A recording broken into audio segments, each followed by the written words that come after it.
টটেনহ্যামকে হারিয়ে প্রিমিয়ার লিগের শিরোপা জয়ের কাছাকাছি চলে এলো ম্যানচেস্টার সিটি তাদের শেষ ম্যাচে ওয়েস্ট হ্যামকে হারাতে পারলে টানা চতুর্থবারের মতো ইংলিশ প্রিমিয়ার লিগের শিরোপা জিতে যাবে ম্যান সিটি।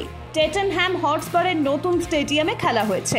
এর আগে এই স্টেডিয়ামে একটি ম্যাচও জিততে পারেনি সিটি, সুতরাং একটি বাড়তি চাপ ছিল গার্ডিওয়ালার দলের। তবে সেই প্রতিকূলতা কাটিয়ে 2-0 গোলে জয় পেয়েছে দলটি। এক দশক পর ভারত 16 জুন থেকে 9 জুলাই পর্যন্ত একটি টেস্ট ম্যাচ সহ বহু ফরম্যাট সিরিজের জন্য দক্ষিণ আফ্রিকার মুহিরা ক্রিকেট দলকে হোস্ট করবে। মঙ্গলবার সন্ধ্যায় বিসিসিআই ঘোষণা করেছে একদিনের ম্যাচগুলো হবে বেঙ্গালুরুতে, আর একমাত্র টেস্ট ও টি20 অনুষ্ঠিত হবে চেন্নাইতে। দুই দল সর্বশেষ টেস্ট খেলছে 2014 সালের নভেম্বরে এম চিন্নাস্বামী স্টেডিয়ামে 13 জুন। একদিনের প্রস্তুতি ম্যাচ দিয়ে সিরিজ শুরু হবে। ম্যাচটি হবে বোর্ড প্রেসিডেন্ট একাদশের সাথে। ওডিআই শুরু হবে দুপুর 1:30 মিনিটে এবং টি20 শুরু হবে সন্ধ্যে 7টা থেকে। কয়েকদিন আগেই চোপড়া দোহা ডায়মন্ড লিগে 88.36 মিটার থ্রো করে দ্বিতীয় স্থান অর্জন করার পর ফেডারেশন কাপে অংশ নিতে চলেছেন। এবারে ফেডারেশন কাপে নিরাজের লক্ষ্য থাকবে 90 মিটারের জাদুকরি বাধা লঙ্ঘন করার। চোপড়ার পাশাপাশি কিশোর কুমার জেনাও অংশ নিচ্ছেন। তিনি সবাইকে অবাক করে দিয়েছেন গত বছর হ্যাংঝুতে এশিয়ান গেমসে। সেইবার রৌপ্য জয়ের জন্য 87.54 মিটারে বিশাল ব্যক্তিগত সেরা রেকর্ড করেছিলেন, কিন্তু জেনা দোহায় হতাশাজনক পারফরমেন্স করেছিলেন।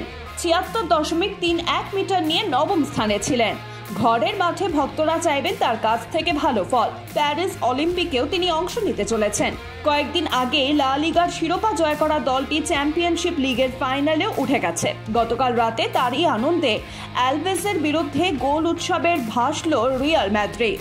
ঘরের মাঠ সান্তিয়াগো বার্নাব্যুতে মঙ্গলবার রাতে আলাভেসকে 5-0 গোলে হারিয়েছেন।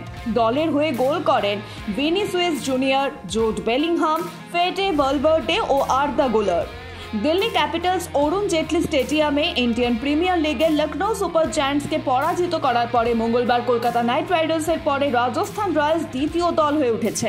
প্রতি মাসে আইসিসি সেরা ক্রিকেটারদের পুরস্কার দিয়ে থাকে। এপ্রিল মাসে আইসিসি প্রিমিয়ার লিগে দারুণ পারফর্ম করার জন্য আরব আমিরাতের অধিনায়ক মোহাম্মদ ওয়াসিম এপ্রিল মাসের আইসিসির সেরা ক্রিকেটার নির্বাচিত করেছেন। সোমবার আইসিসির এপ্রিল মাসের সেরা ক্রিকেটারের নাম ঘোষণা করেছে। ওয়াসিম পাকিস্তানের শাহিন শাহ আফ্রিদি এবং নামিবিয়ার গেরহার্ড এরাসমাসকে পেছনে ফেলে আইসিসির এই পুরস্কার পেয়েছেন।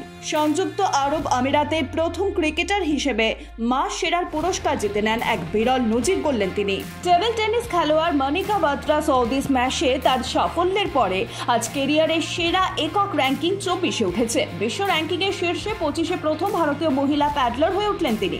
28 বছর বয়সী খেলরত্ন পুরস্কার প্রাপ্ত যিনি টুর্নামেন্টে এর আগে 39তম স্থানে ছিলেন।